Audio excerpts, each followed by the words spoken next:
ہم نے تجھے جانا ہے فقط تیری عطا سے سورج کے اجالوں. حضرت عمر رضی اللہ تعالی عنہ نے اپنے زمانے خلافت میں انتظامی مشکلات کی وجہ سے، انتظامی معاملات کی وجہ سے، چونکہ آپ کو معلوم ہے کہ ربیع الاول کا مہینہ یہ کچھ درمیان میں ہے، یعنی آغاز تو محرم سے ہوتا ہے، شروع سے اسلامی مہینے کا، لیکن سن کا آغاز یہ محرم سے حضرت عمر رضی اللہ عنہ نے اس لیے فرمایا کہ تاکہ مہینے کے آغاز کی ترتیب ہو جائے انتظامی حکومتی مشکلات کی وجہ سے.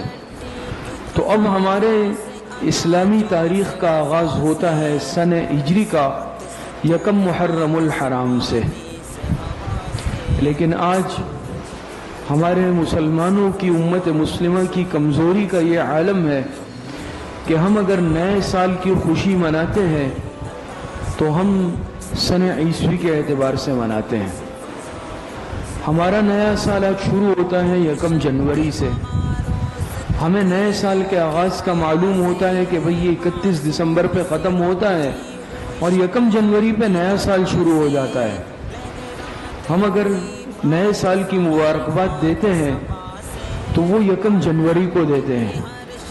حالانکہ اس کا تعلق دنیا عیسائیت کے ساتھ ہے اور امت مسلمہ کا تعلق سن ہجری کے ساتھ ہے. لیکن آج ہماری مغلوبیت کا یہ عالم ہے اغیار سے اور یہود اور نصارہ سے کہ آج اگر بچے سے بھی پوچھ لیا جائے کہ آج کون سی تاریخ ہے تو وہ انگریزی تاریخ تو بتا دے گا،